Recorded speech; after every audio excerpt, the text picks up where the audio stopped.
Hello, SR విగ్రహం manufacturing company చెప్పండి. నాకు ఒక విగ్రహం రెడీ చేయాలండి. దాని గురించి మాట్లాడాలనే మీకు కాల్ చేశానండి. నేను మీ ఆఫీస్కి ఎప్పుడు రావాలి? మేడం, మీరు రానక్కర్లేదు మేడం. మీ అడ్రస్ చెప్పండి. నేనే మీ దగ్గరికి డైరెక్ట్గా వచ్చి మిమ్మల్ని కలుస్తాను. లేదంటే మా ఎగ్జిక్యూటివ్ ఎవరినైనా పంపిస్తాను. Okay sir. ఇప్పుడే నా అడ్రస్ని మీకు వాట్సాప్లో పంపిస్తాను. మీరు చూసిరండి. Okay madam.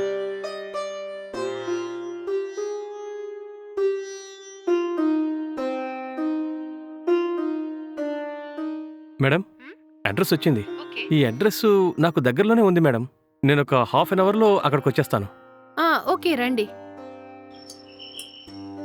ఎవరండి మీరు? మేడం, ఇందాక కాల్ చేశాను కదా, ఎస్ఆర్ విగ్రహం యూనిట్ నుంచి. ఓ మీరేనా? రండి లోపలికి రండి. కూర్చోండి. తాగడానికి ఏమైనా తీసుకొస్తాను. Okay madam.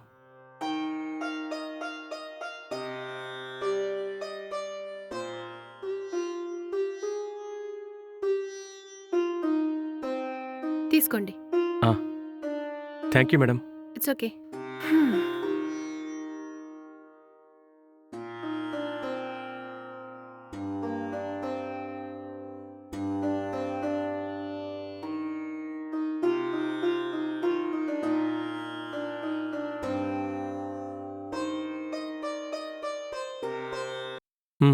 చెప్పండి మేడం, మీకు ఏ విగ్రహం చేయాలి?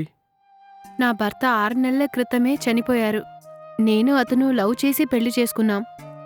అతను చనిపోయాడని నా మనసు అస్సలు ఒప్పుకోలేదు. అందువల్ల ఆయనెప్పుడూ నాతోనే ఉండాలని అనిపిస్తుంది. అందుకనే ఆయన విగ్రహాన్ని చేయాలని మిమ్మల్ని ఇక్కడికి పిలిచాను. రీసెంట్గా ఒక పెళ్లిలో ఆ అమ్మాయి ఫాదర్ విగ్రహం మీరే చేశారని టీవీ న్యూస్లో నేను చూశాను. దాన్ని చూసిన వెంటనే నా భర్త విగ్రహం కూడా మీరే చేయాలని నేను నిర్ణయించుకున్నాను. మంచిగానే చేద్దాం. దానికి ఎంత డబ్బులవుతాయి? మేడం, దీనికి 10 lakhs వరకు అవుతుంది మేడం. చెప్పాలంటే 20 lakhs కూడా కావచ్చు. మీరు అడ్వాన్స్ ఇచ్చారనుకోండి, 30 నుంచి 40 days లోపు రెడీ చేసి మీ ఇంటికి తెచ్చిచ్చేస్తాం మేడం.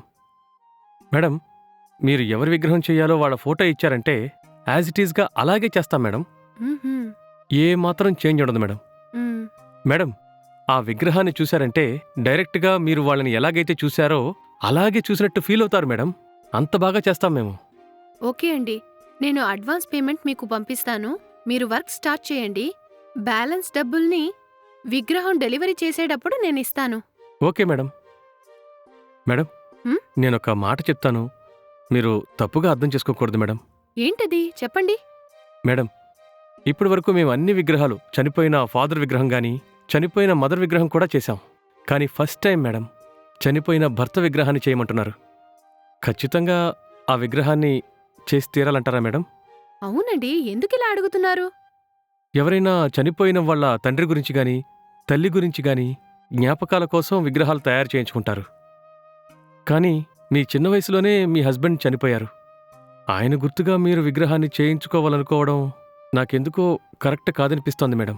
మిమ్మల్ని చూస్తుంటే వయసులో చాలా చిన్నవారిలాగా ఉన్నారు. మీ హస్బెండ్ చనిపోయారు.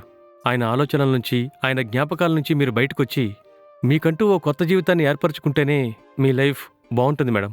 అది వదిలేసి ఆయన గురించే రోజూ ఫీల్ అయ్యి ఆలోచించి విగ్రహాన్ని చేయించుకోవడం కరెక్ట్ కాదేమో అనిపిస్తోంది మేడం. జీవితంలో జరిగిపోయిన కష్టాల గురించి మర్చిపోవాలే కానీ రోజూ దాని గురించి ఆలోచించి మనం బాధపడడం కరెక్ట్ కాదు మేడం. ఇప్పుడు ఆ విగ్రహాన్ని తయారు చేయాలంటే అప్రాక్సిమేట్గా 20 లక్షల వరకు ఖర్చవుతుంది మేడం.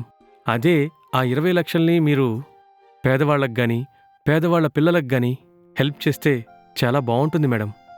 నేను నా స్థానంలోనే ఉండి ఆలోచిస్తున్నాను. మీరు చెప్పిన తర్వాత నుంచి నేను పేదవాళ్లకి ఏదైనా హెల్ప్ చేయాలని నిర్ణయించుకున్నా. మీరు ఆ విగ్రహాన్ని చెయ్యొద్దండి. ఆ డబ్బులతో నేను పేదవాళ్లకి సహాయం చేస్తాను. Okay madam, thank you madam. నేను చెప్పిందాన్ని మీరు యాక్సెప్ట్ చేసినందుకు thank you so much madam. అదేవిధంగా మీరొక మంచి అబ్బాయిని చూసి తొందరగా పెళ్లి చేసుకోండి మేడం. ఎవరైనా చనిపోతే ఆ బాధ మన మనసులో ఉంటుంది. మ్మ్. కానీ దాన్నే జీవితాంతం మనం ఆలోచిస్తూ కూర్చుంటే మన లైఫ్ అంతా వేస్ట్ అయిపోతుంది కదా మేడం.